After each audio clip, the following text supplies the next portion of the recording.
नमस्कार, मैं हूं अभिषेक कुमार सिंह। हाजिर हूं आपके बीच एक खास मुद्दे पर चर्चा करने के लिए। और आज हम चर्चा कर रहे हैं कांग्रेस के नवनियुक्त प्रदेश अध्यक्ष राजेश ठाकुर और उनकी टीम का कोयलांचल दौरे का। कोयलांचल में राजेश ठाकुर जब पहुंचे तो उनकी शानदार स्वागत हुई और एक मंच पर जो अलग अलग बिखरे हुए कांग्रेसियों की गुट है वो एक जगह दिखे। उत्साहित कांग्रेस के अध्यक्ष अपने विरोधियों के खिलाफ जमकर बोले। केंद्र और वर्तमान सांसद के खिलाफ भी बयानबाजी हुई, तीखे जो है बोले गए। इस सभा में दो मंत्री बन्ना गुप्ता जी और बादल पत्रलेख दोनों मौजूद रहे और दोनों ने केंद्र सरकार पर हमला भी बोला। इस पूरे मामले पर चर्चा करने के लिए हमारे बीच धनबाद के वरिष्ठ पत्रकार सत्यभूषण सिंह और बड़कू भैया हैं। चलिए जरा सा हम चर्चा करते हैं कि आखिर कांग्रेस प्रदेश अध्यक्ष के स्वागत समारोह के बहाने कांग्रेस ने क्या अपने ताकत को प्रदर्शित किया है और कांग्रेस क्या अपने खोई हुई जमीन को वापस पाने के लिए एक सशक्त कदम बढ़ा रही है। इस पूरे मामले पर हम सबसे पहले आपसे चर्चा करना चाहेंगे। आपका स्वागत है। धन्यवाद सर। सबसे पहला तो हम ये जानना चाहेंगे कि राजेश ठाकुर का अध्यक्ष बनने के बाद जिस प्रकार से उनकी स्वागत हुई ब्लेसिंग हॉल में बेकार बांध के पास, उससे पहले जब वो बोकारो की सीमा से धनबाद में प्रवेश किए तिलमचो में, और वहाँ से लेकर धनबाद में उनकी जगह जगह जितने स्वागत हुए, जितना पोस्टर बैनर तो तोरण द्वार से स्वागत हुआ, और पहले तो उनका शुरुआत में ही जिस समाज से वो ताल्लुक़ रखते हैं ब्रह्मर्षि समाज, उस समाज के द्वारा भी पुटकी में उनकी शानदार स्वागत हुई। तो ये पूरा सिलसिला जो है ये क्या बताता है, राजनीतिक तौर पे इसके मायने क्या है? देखिए अभिषेक जी, ऐसा है कि एक महज संजोग ही था कि 25 अगस्त को वो प्रदेश अध्यक्ष बने और ठीक 25 सितंबर को धनबाद आए वो। तो धनबाद आए तो ये प्रोग्राम पहले से तय था, कांग्रेसी इसके लिए तैयार थे। तिलमच्चो पुल पर जैसे ही धनबाद सीमा में उन्होंने उनका काफिला प्रवेश किया तो वहीं से स्वागत का सिलसिला शुरू हो गया। जो मीडिया में जो खबरें आ रही है या जो फोटो देखने को मिल रहे हैं उसके अनुसार बहुत भव्य स्वागत किया गया। तिलमच्चो से लेके पुटकी में तो सुनने में आया है कि ब्रह्मर्षि समाज ने 82 किलो का माला ही उन पे चढ़ा दिया। वहाँ बैंड बाजा और क्या गाजा बाजा सारी तैयारी वहाँ की गई थी। तो वहाँ उनके मुंह से निकल गया कि धन्यवाद धनबाद। स्वागत में इतने अभिभूत हो गए कांग्रेस अध्यक्ष कि और भीड़ देखकर, नेताओं को तो भीड़ देखकर जानते ही हैं, भीड़ देखकर वो रिचार्ज हो जाते हैं, उनमें उत्साह चौगुना हो जाता है। वहाँ तो मैंने तस्वीर में कवरेज भी किया, मैंने देखा वहाँ पे वरीय कांग्रेस नेता सह जिला परिषद के सदस्य अशोक कुमार सिंह वहाँ पे मौजूद रहे। और जब अशोक सिंह वहाँ पहुँचे तो उन्होंने गले ही नहीं लगाया बल्कि अपने माला उतार कर उनको पहनाते हुए खैर मकदम किया और गर्मजोशी से स्वागत हुई। और वही नहीं, जगह जगह जहाँ भी हमने देखा कि हर 1 किलोमीटर पर उनके स्वागत समारोह के लिए आयोजन किया गया था और धनबाद पहुँचते पहुँचते लगभग 2 घंटे का वक्त लगा होगा। तो बिल्कुल सच बात है। पुटकी में अशोक सिंह से गले मिलते हुए तस्वीर भी देखने को मिली है, नहीं मिली है सो बात नहीं है। केंदुआ में फिर उनको यहाँ तक लाया गया, बेकार बांध तक लाया गया, उसमें कई जगहों पर तोरण द्वार बनाए गए थे। कार्यकर्ताओं ने उनका गर्मजोशी से स्वागत किया। भव्य कार्यक्रम कांग्रेसी एक बहुत लंबे अरसे के बाद, हमको लगता है कि 10, 12, 15 साल के बाद एक ऐसा कार्यक्रम यहाँ के कांग्रेसी कर पाए हैं, वो भी गुटबाजी भूलकर एक गुट में आकर एक मंच पे आकर कल अच्छा कार्यक्रम धनबाद में कांग्रेसियों ने किया है। जी, लेकिन यहाँ पे एक सवाल जो है गंभीर है कि एक मंच पे सभी लोग आए, अलग अलग बिखरा हुआ जो गुट है, लेकिन उसके बावजूद भी थोड़ा सा एक मिसिंग रहा। मैंने देखा कि रणविजय सिंह कांग्रेस के नेता वो गायब रहे। दूसरा कि रघुकुल परिवार से और झरिया के जो विधायक हैं उनका मैंने देखा कि वो अध्यक्ष जब पहुँचे प्रदेश अध्यक्ष तो उसके बाद वो कार्यक्रम में वो भी पहुँची और उनके संबोधन से पहले वहाँ से वो निकल भी गई। इसका मायने क्या है? इसका मायने हो सकता है कि उन लोगों को पहले से व्यस्तता हो, या फिर कार्यक्रम में कुछ न कुछ, तो कांग्रेसी लोग हैं ना, सब लोग तो संतुष्ट रह नहीं सकते हैं ना, ये तो कांग्रेसी है, इनका पुराना कल्चर है, कुछ न कुछ इफ बट लेकर ही चलेंगे। रणविजय सिंह जी नहीं आए, हो सकता है कोई दूसरी वजह हो। विधायक झरिया गई और कार्यक्रम में चली आई तो शामिल हुई विधायक। नहीं, भाषण तो हुआ उनका, भाषण उनकी हुई और वो भाषण दी, अच्छा खासा उनका भाषण चला। उसके बाद वो फिर लेकिन संबोधन से पहले, प्रदेश अध्यक्ष के संबोधन पूरा होने से पहले वो निकल गई। बन्ना गुप्ता जी के जस्ट भाषण के थोड़ी देर बाद उनकी भाषण हुई और उसके बाद वो निकल गई। हो सकता है उनका कोई दूसरा कार्यक्रम हो, ये भी हो सकता है, या ये भी हो सकता है कि ये एक गुट पर आना जो है कुछ लोगों को अच्छा लगता होगा, कुछ लोगों को नहीं लगता होगा, क्योंकि कांग्रेसी कल्चर है यहाँ। कांग्रेसी कल्चर के बारे में कहा यही जाता है कि यहाँ तो कन्फ्यूसी वाला कल्चर चलता है कांग्रेसी में। एक बड़ा सवाल, गंभीर सवाल जो है कांग्रेस के प्रदेश अध्यक्ष राजेश ठाकुर ने मंच से बोला है कि एक तरफ रेल और भेल को बेचा जा रहा है और दूसरी तरफ कोई पान चबाकर धनबाद को बर्बाद कर रहा है। ये उन्होंने जो बोला उसको एक बार सुन लीजिए।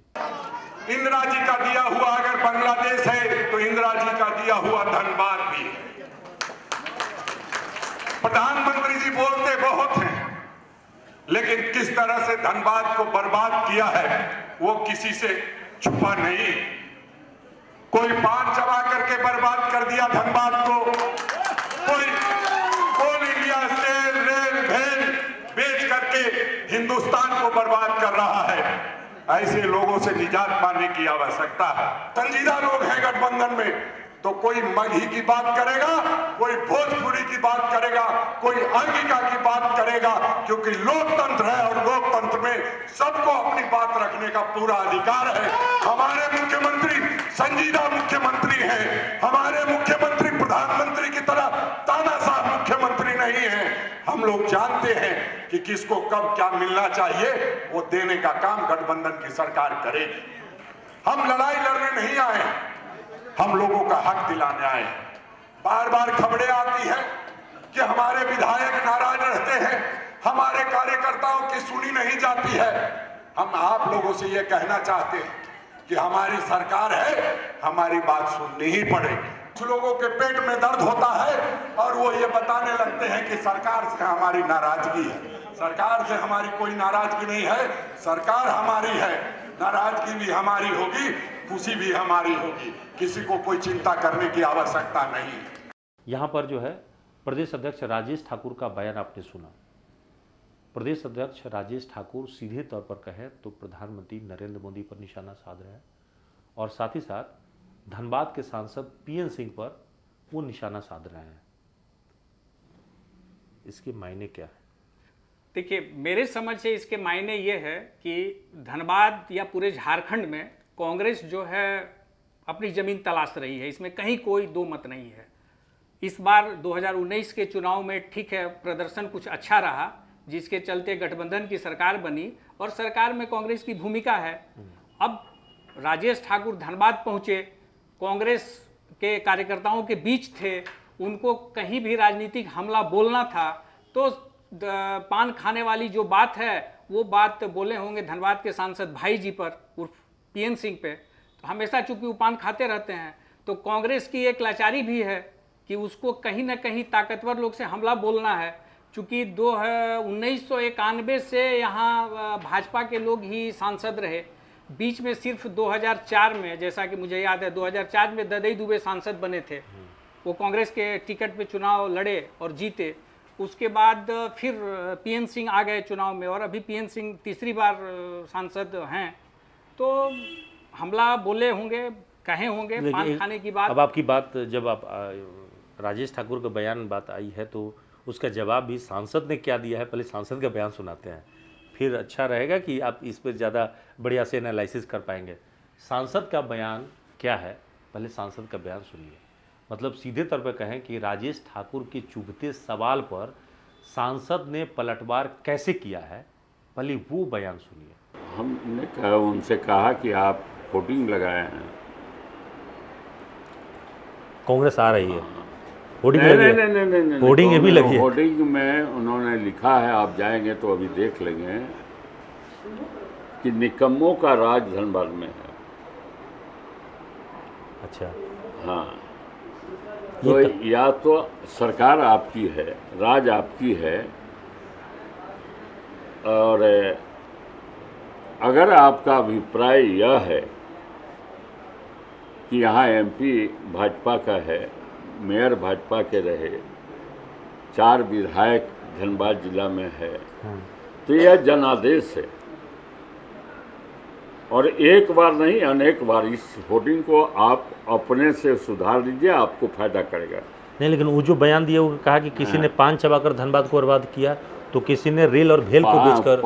पान की संस्कृति ठाकुर हैं, शायद पता नहीं मिथिलांचल के हैं कि कहाँ के हैं। रहते तो बोकारो में, यहाँ तो पता है। बोकारो में रहते हैं, उनके इतिहास को बहुत अच्छी तरह मैं जानता हूँ। हाँ।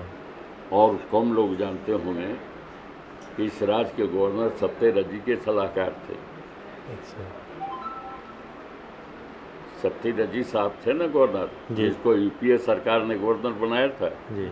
और यूपीए सरकार ने उनको भ्रष्टाचार के अभियोग में बीच में ही यहाँ से ट्रांसफर कर दिया आसाम, और आसाम से कर दिया छुट्टी। एक बार छुट्टी करने में उनके सलाहकार थे।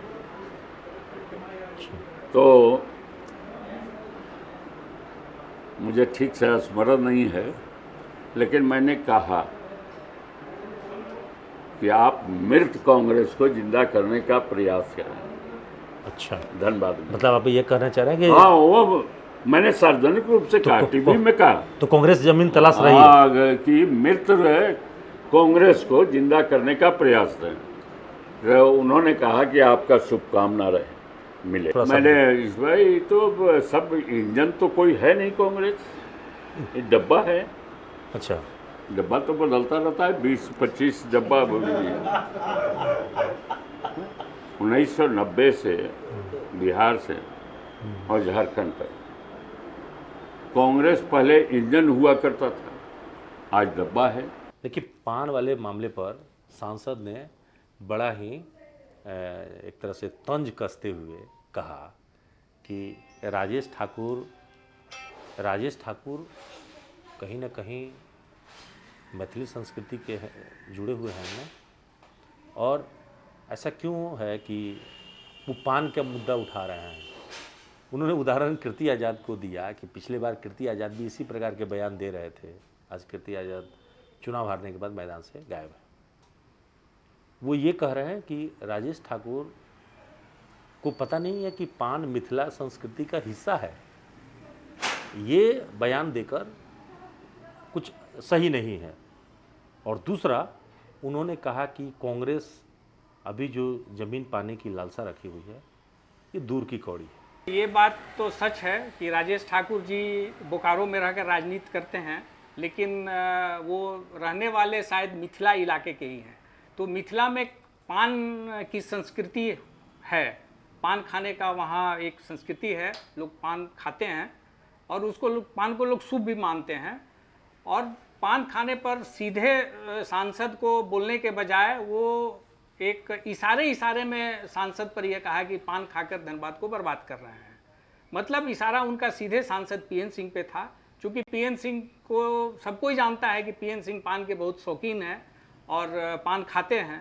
तो ये सब मिला के ये व्यक्तिगत आक्षेप की बात है। जहाँ तक रही ज़मीन तलाशने की बात और जहाँ तक रही कांग्रेस को जीत कर यहाँ के कैंडिडेट को भाग जाने की बात, तो ये भी बात बिल्कुल सच है।